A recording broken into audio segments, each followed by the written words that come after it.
And so on the one hand, you had the Jewish pride. We see this actually in Romans chapter 2 as well. Paul says to them, you think that you are the one who has the truth and the one who brings the light. And so we see it there. But we also see from history that there was bad attitudes from the Gentiles as well. It was both sides. And we know this because of the writings of Romans and other writers that we have today from this period. The Jews generally were often hated by people, and people would make up stories about them. One of the things that people would say is that they were this company of lepers that came out of Egypt. Another is the reason they don't eat the pig is because if they do, they all get a skin disease. You see, that was a big puzzle. Why wouldn't the Jews eat pork? When it was such a delicious delicacy. Well, it's because they get, a bad skin disease. And others have said, well, the reason the Jews don't eat pork is because they value the pig more than men. See, that was kind of a snidey remark, kind of a judgmental remark. And the Sabbath day, that annoyed people because the Jews refused to work on the Sabbath. And as far as that was concerned, people says, oh, the reason for that is they're just lazy. That's the problem with them. And even in the Roman Empire, the Jewish people had privileges from the Roman government. And one of them was that the Jews were exempt from the normal tax to the temple, the one that was for worshipping of Caesar, and they could take that tax and they could send it to Jerusalem. And there's times when there was massive amount of money leaving the empire going to Jerusalem. They were allowed to have their own courts and to settle issues in their own particular way. And the Roman government actually respected the Sabbath. So if in Rome there was a distribution of bread, and that distribution happened to be on the Sabbath day, they made special arrangements so the Jews could come back the next day. And these kind of privileges annoyed some people. But the thing that Gentiles really hated about the Jews was that the Jews enjoyed exemption from the conscription to the army. The way the Romans built their army is they would take young men from Spain and they would send them to Britain, and they take Britons and send them to, Egypt, and take Egyptians and send them up to, they would just cross all these people over. And so they would raise their army from conscription, but the Jews were exempt. And one of the reasons the Jews were exempt was the Jewish soldiers refused to fight on the Sabbath. And you can't have an army that works 6 days a week. And it doesn't matter what they did, they still couldn't get the Jews to fight on the Sabbath. If they threatened to kill them, then they would just say, okay, do it. And after a while, it was like, okay, you don't have to be in the army. And so that really annoyed people. So the picture I'm wanting to paint for you is that, as is so often in our society today, there is bitterness and pride and hatred between different ethnic groups. That's something, sadly, we know too much of. It was no different there. And in the same way as you can't say absolutely everybody was like this, you couldn't say it about that then. We have Priscilla marrying Aquila, in a Jew-Gentile marriage. And so it's not like it was absolute, but there were different trends like you would have today. Different bad attitudes. There can be, sometimes a nation can just have an attitude towards another nation. Doesn't mean to say everybody's like that, but there's something there. And that's what we have. The Jews were accused by some of atheism. Now, the reason they were accused of atheism is because they had no idol. And in the ancient world, first century, the gods, you had a visible representation of them. And the thing that puzzled people was that the Jews didn't. They worshipped a god without an image. And therefore, some thought they really didn't worship a god at all. Others would accuse them of hatred of their fellow men because the Jews would keep themselves to themselves. They would be kind of often very separate, having their own community. And of course the reason for that is that they wouldn't go into the homes of Gentiles because they may be unclean. They may break their Jewish kosher laws. And so, just to summarize, according to the record of history, there was in society these negative attitudes, Jew to Gentile, a Gentile to Jew. So there was pride and there was judgment. That was part of what was in the world then. And it would seem that these attitudes somehow had infiltrated into the church in Rome. And we know from chapter 14, as we will see, that there was judging going on, one group of the other, or kind of a pride, one over the other, rather than recognizing the unity that there was because of the gospel. And so that is what I'm suggesting, and I think I want to make one or two more points about that in a few moments. Regarding the birth of the church in Rome, how did the church begin? And the answer actually is that we don't know.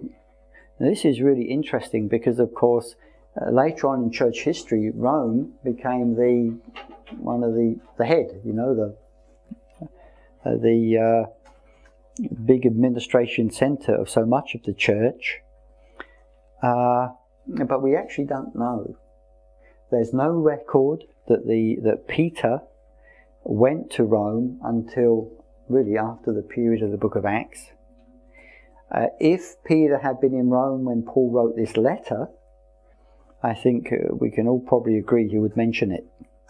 In all of the greetings at the end, when he's greeting people in these different churches, he's not going to miss Peter out if he had been there.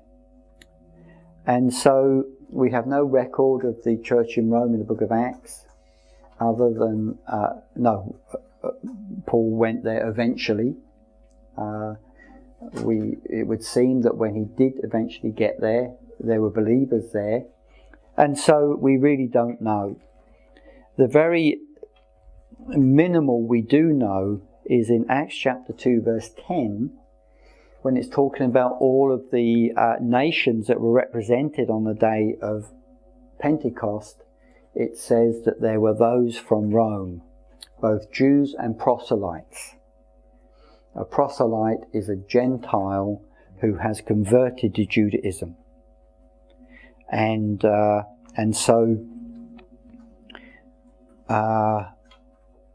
presumably of the 3,000 that were saved, some of them would have been from Rome. And after the celebrations of the Passover there, the day of Pentecost, they would have gone back to Rome. And they would have gone back as believers in Jesus. Jews that believed in Jesus. I've mentioned that the fact that the Romans had built roads all around the empire meant that travel was far greater, and as people travelled, we can assume that Christians would have travelled. Priscilla and Aquila, that we first meet in Acts 18, we read they had lately come from Italy, and they seem to have been believers. And so we just get these little hints of the fact there was a Christian presence in Rome. But really we don't know. And so Jews from the day of Pentecost, and Priscilla and Aquila. Now, one of the historical events that we read about in Acts 18, why don't you turn there, because I think it's of significance for us.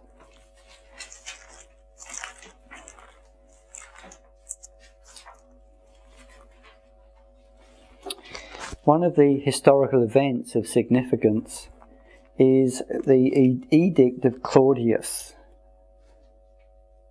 We read Acts 18 verse 1. After this, Paul left Athens and went to Corinth. There he found a Jew named Aquila, a native of Pontus, who had recently come from Italy with his wife Priscilla. And the reason they come from Italy was because Claudius had ordered all the Jews to leave Rome. Now, we know about this particular event because of a Roman writer by the name of Suetonius. And what he says is that in Rome, in the Jewish area where the Jews lived, the Jews were continually making a disturbance. And the reason was over someone by the name of Christos.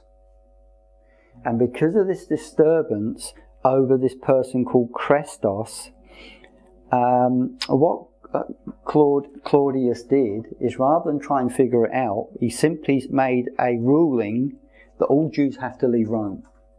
That's the way he dealt with it. So all of the Jews who had businesses and homes and everything, they just had to leave. Now, what is interesting is when you look at the book of Acts and Paul preaches the gospel in the different towns, one of the normal things to happen was there was a riot. There was an uproar. You know, there were the Jew, and it was caused by the Jews. Okay, in Ephesus it was caused by the silversmiths. But apart from that, each place there were problems. Philippi was Gentiles too. But apart from that, all of the times it was Jews who were causing riots. And there would be no reason why the preaching of the gospel wouldn't have caused the same thing in Rome. And people suggest that because Suetonius was writing 70 years after this event, he spoke about Christos, but you know, the change there was actually Christos or Christ, and that what was going on in Rome was riots because of the gospel that was being preached. Well, Claudius simply said, everybody leave Rome. And we can see that in Acts 18. Aquila was expelled because he was a Jew. All the Jews left. Now, I want you to just think about the church in Rome and what this would have meant for the church in Rome. Let's say we're right that on the day of Pentecost, Jews from Rome, or proselytes, Gentiles that have been converted to Judaism, they met Jesus, they were filled with the Spirit, they went back and they began a church in Rome. And as that church grew, it would have been predominantly Jewish. And as it grew, presumably Gentiles came in as well, but mostly Jewish. And then when this edict happened, at this stage there was no distinction between Jews and Christians. That happened later. That happened during the reign of Nero.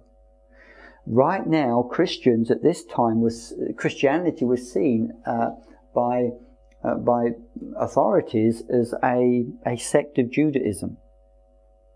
and therefore there was no distinction. So when the edict came out that all Jews should leave Rome, that would have included Christian Jews as well. The whole lot would have left. And so here you have a church in Rome that was predominantly Jewish, and then with this edict, they all had to leave. So you end up with a church now, much reduced, but predominantly Gentile. And after the ruling of Acts 15, those Gentiles, they did not need to embrace Judaism. So the church would have grown as a Gentile church. People who loved Jesus and were worshipping him, but they were continuing with their eating what they would eat, whatever that was, and not necessarily observing the Sabbath and this kind of thing. And so the church would have grown. Now, after Claudius, this edict by him, it seemed to have been forgotten. And some have said that Nero even reversed it. And what they would have meant was the Jews who had to leave then returned. Now we see this in Priscilla and Aquila, because in Acts 18 we find them in Corinth, and then they went to Ephesus, but when we come to Romans 16, they're back in Rome. And so they were among those, it seems, that when the problems had died down, they returned to Rome. Now, imagine what this would have been. Firstly, you have this cultural attitudes that were part of society, Gentile against Jew. In Rome, you had this church that would have began as Jewish in culture and flavour, and then a few Gentiles added, and then the church had to leave, and when they were away, we don't know how many years, but the church would have grown after a more Gentile culture, and then the Jews that had left, the Christian Jews that had left, would have returned, and all of a sudden you would have had an influx of Jewish Christians again. And so what you end up having in the church in Rome, it would seem, is these two cultures. Christians after a Jewish culture, and Christians after a more Gentile culture. And what is interesting is in chapter 1, verse 7, where in other letters Paul would say something like to the church at Corinth, or the churches in Galatia, he doesn't say that in Romans. What he says is to all God's beloved in Rome, who are called to be saints. And when you go to chapter 16, it's interesting how he greets different people, and he talks about the church in your house, or the household of. We have this in chapter 16, verse 3 to 5.